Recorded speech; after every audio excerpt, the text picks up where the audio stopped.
fazer mais um vídeo nessa manhã, início de tarde. Eu tenho algumas palavras para dividir com vocês, mas nesse momento eu vou ministrar uma palavra que está no livro do profeta maior, Jeremias, no capítulo 33, que vai falar sobre a restauração do povo de Deus, o povo de Israel. Eu ia falar sobre Senaqueribe, que foi a palavra que o Senhor me deu, mas nesse momento eu vou estar ministrando essa palavra aqui, falar um pouco sobre essa passagem no livro do profeta Jeremias. E no versículo 6, Jeremias 33, versículo 6, diz assim a palavra do Senhor: Eis que eu trarei a ela saúde e cura, e os sararei e lhes manifestarei a abundância de paz e de verdade. E removerei o cativeiro de Judá e o cativeiro de Israel, e os edificarei como ao princípio. E os purificarei de toda a sua maldade, como as suas maldades, com que pecaram e transgrediram contra mim. E este lugar me servirá de nome, de gozo, de louvor e de glória. Entre todas as nações lhe faço a espantar Sião e perturbar Sião por causa de todo o bem e por causa de toda a paz que eu lhe dou. Vou ler o versículo 10 também. Assim diz o Senhor: neste lugar de que vós dizeis que está desolado e sem homem, sem morador, sem animal, ainda se ouvirá a voz de gozo, a voz de alegria, a voz do esposo e a voz da esposa, e a voz dos que dizem: louvai ao Senhor dos exércitos, porque bom é o Senhor, porque a sua benignidade dura para sempre. Todos os que trazem ofertas de ação de graças à casa do Senhor, pois farei voltar os cativos da terra como ao princípio, diz o Senhor. Então, a gente conhece um pouquinho. Se você não conhece, eu vou lhe falar um pouquinho sobre a história do povo de Israel, povo de Deus. O rei Davi, ele foi ungido, consagrado. Deus o tirou de trás das malhadas. Deus fez uma promessa na vida de Davi. E Davi foi ungido rei e colocado no lugar do rei Saul, que transgrediu a palavra do Senhor, que transgrediu ao Deus de Israel. Ele se voltou para outros deuses, se desviou do propósito, do caminho. E Deus colocou alguém segundo o seu coração, que era o rei Davi. Davi era um improvável, era humilde, era pequeno, parecia ser incapaz, mas ele era valente, ele era guerreiro, ele era corajoso. Não tinha porte de soldado, jamais alguém daria alguma coisa por Davi. Mas Deus olhou e viu o propósito dele na vida de Davi.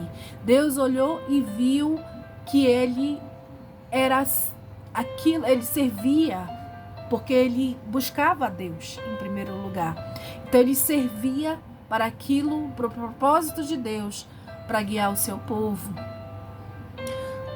Passado todo o reinado de Davi, teve as situações que eu ainda vou ministrar sobre Davi. Na morte de Davi, o sucessor do seu trono, diz a palavra do Senhor que não faltaria sucessor no trono de Israel. Não faltaria sucessor no trono de Davi, no trono de Israel.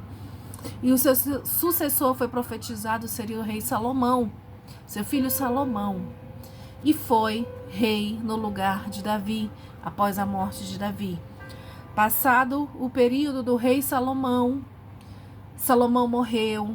E por conta de situações políticas e tudo mais, o reino foi dividido. Israel, reino do norte, e Judá, reino do sul. Então o povo se dividiu, foram muitos reis após a morte de Salomão, muitos reis, e muitas batalhas, muitas guerras, muitas afrontas, muitas pelejas. Porém, o povo sempre se voltava para a iniquidade, o povo de Israel sempre entristecia o coração de Deus, sempre era o povo que era escolhido do Senhor, era o povo de Deus, era o povo que Deus amava, que Deus queria salvar, que Deus queria dar continuidade à geração. Porém, se desviaram do caminho, se transgrediram do caminho, voltaram-se para outros deuses, voltaram-se para a rebelião contra o Senhor. E por isso, Deus permitiu que Nabucodonosor viesse e destruísse a cidade de Jerusalém. Foram tomados esposos, esposas, foram tomadas famílias, foram levados cativos para a Babilônia. Por 70 anos durou o cativeiro. Então, o povo de Israel foi levado cativo, ficaram ali na mão de Nabucodonosor, ficaram ali presos, ali sofrendo no cativeiro. Por causa de uma desobediência, por causa de uma transgressão, por causa de rebelião ao Senhor, por causa de não dar o primeiro lugar para Deus, por conta de não dar a glória devida ao Senhor e o adorá-lo como ele é digno que seja adorá-lo e servi-lo como ele é digno que seja servido. Então o povo foi levado cativo e a cidade foi totalmente destruída. E ali eles ficaram ali. E antes disso acontecer, Deus levantou os profetas, levantou Isaías, levantou Jeremias para ministrar sobre Judá, sobre o cativeiro, sobre a ruína, sobre aquilo que Deus iria fazer, se caso eles não voltassem o coração deles para Deus. Porém, eles não obedeceram. Porém, Deus é tão misericordioso. Hoje a gente vive na dispensação da graça, na nova aliança, né? A gente vive debaixo da graça do Senhor, né? Então, para quem não sabe, no Antigo Testamento, tudo era baseado da lei de Moisés. E a partir da vinda de Cristo, o Messias, o ungido de Deus, o Salvador da humanidade, aquele que foi profetizado desde o Éden, aquele que foi nascido de mulher, como eu e você, homem 100% Deus, 100% humano, ele morreu na cruz para nos salvar, e após a morte de Cristo e a ressurreição dele, o véu do templo se rasgou e hoje nós temos livre acesso a Deus. Nós não precisamos mais de sacerdotes para fazer sacrifícios de expiação de pecado, como diz no Antigo Testamento. Hoje nós dobramos o nosso joelho no nosso quarto, em qualquer lugar que seja consagrado ao Senhor. E ali a gente vai pedir perdão pelos nossos pecados, a gente vai pedir perdão pelas nossas transgressões, a gente vai se consertar diante do Senhor para que Ele habite em nós. Então o véu do templo se rasgou e nós temos esse livre acesso a Deus.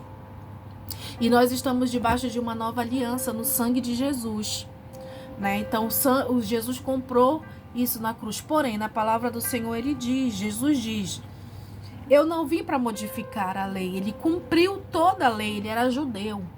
Então ele cumpriu toda a lei de Moisés, ele cumpriu toda a lei.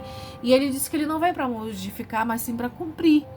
Porém, toda lei se resume, todo mandamento, se resume a um só. Amarás ao teu Deus sobre todas as coisas, de todo o teu entendimento, e ao seu próximo como a si mesmo. Então, primeiro eu me amo, primeiro eu amo a Deus, segundo eu me amo. E se eu amo a Deus, eu cumpro os mandamentos dele. Tem pessoas que acham, foi a lei, mas não vivemos mais pela lei, acabou a lei. Não, os ensinamentos de Deus, o Novo Testamento são sombras do Antigo Testamento. Então a gente precisa conhecer o Antigo Testamento, porque as coisas do Antigo Testamento ainda se cumprem hoje, no nosso dia a dia de relacionamento com Deus. Porém, a gente tem uma nova dispensação, a gente não mata mais, não é olho por olho, dente por dente, a gente tem a graça do Senhor, a misericórdia de Deus, né? Então, através do sangue de Jesus, Jesus conquistou na cruz o quê? A nossa salvação, a expiação dos nossos pecados. Ele foi o novo Cordeiro. Ele foi o novo Cordeiro. Ele foi o novo Cordeiro. O Cordeiro que se expirou ali na cruz, se esvaziou de si mesmo, não teve por usurpação ser igual a Deus Pai, morreu e depois ressuscitou ao terceiro dia, sendo glorificado. Então, o nome de Jesus, ele está acima dos céus e ele é um nome que está acima de todo nome. É o nome de Jesus.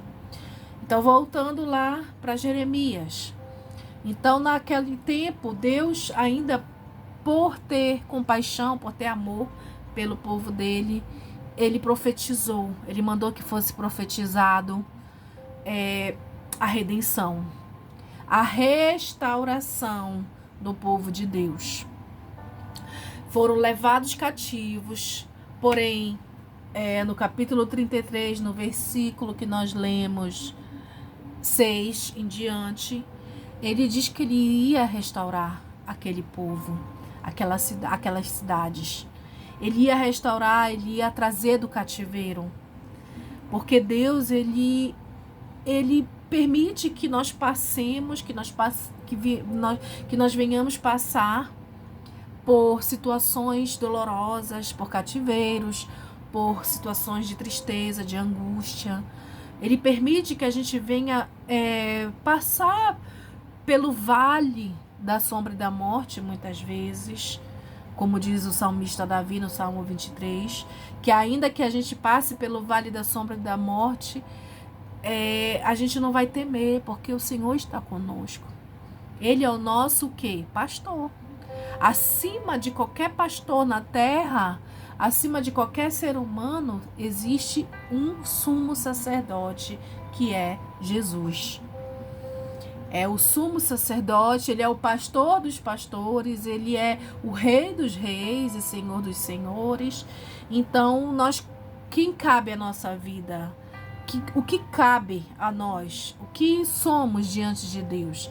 A palavra diz que nós somos como um vapor, né? Que logo some. Então, a gente pode, que Deus o livre, e Deus, ele pode acabar em segundos com a minha e a tua vida, se ele quiser. Então, ele permite a restauração, ele profetiza, ele usa o profeta Jeremias aqui para profetizar a restauração do povo de Israel. Então, se há assolação, se há dor, se há cativeiro, se você muitas vezes está na Babilônia sem saber, cativo, no lugar ruim, no lugar de tristeza, de angústia, se você muitas vezes se encontra num lugar de desespero, muitas vezes, e não sabe o que fazer, saiba que há uma restauração, há uma promessa. Há uma promessa de redenção que já foi no Antigo Testamento para o povo de Israel. O povo foi restituído, né? Neemias reconstruiu os muros, né? Então ali isso é um outro estudo, né? Porque a Bíblia não é sequencial, ela tem uma cronologia, né? Então aqui os livros que estão nessa sequência não significa que foi a sequência que aconteceram os fatos, né?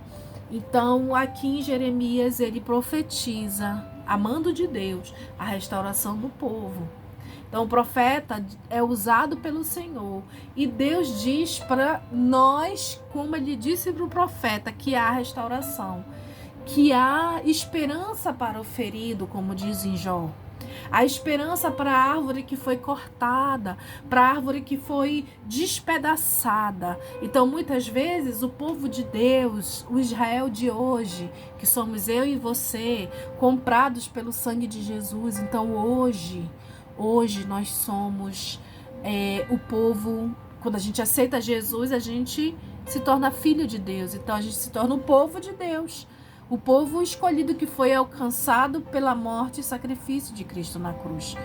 Então, se a salvação chegou até nós, se nós somos filhos de Deus, se nós somos guiados pela presença do Espírito Santo e pela sua palavra, eu quero te dizer que, embora você esteja no não lugar, num lugar de dor, de tristeza, num cativeiro, se foi levado cativo para um lugar. Então, se você foi levado cativo, se você foi humilhado, desprezado, se você foi zombado, se você foi escarnecido, se você foi jogado fora de algum lugar, se você foi prejudicado por alguém ou por uma circunstância, saiba que há restauração para o povo de Deus, há restauração para Israel, há restauração para você que perdeu tudo. Que o Senhor te guarde, que o Senhor peleje por ti, que o Senhor guarde a tua entrada e a tua saída e que o Senhor seja Deus na tua vida. Amém?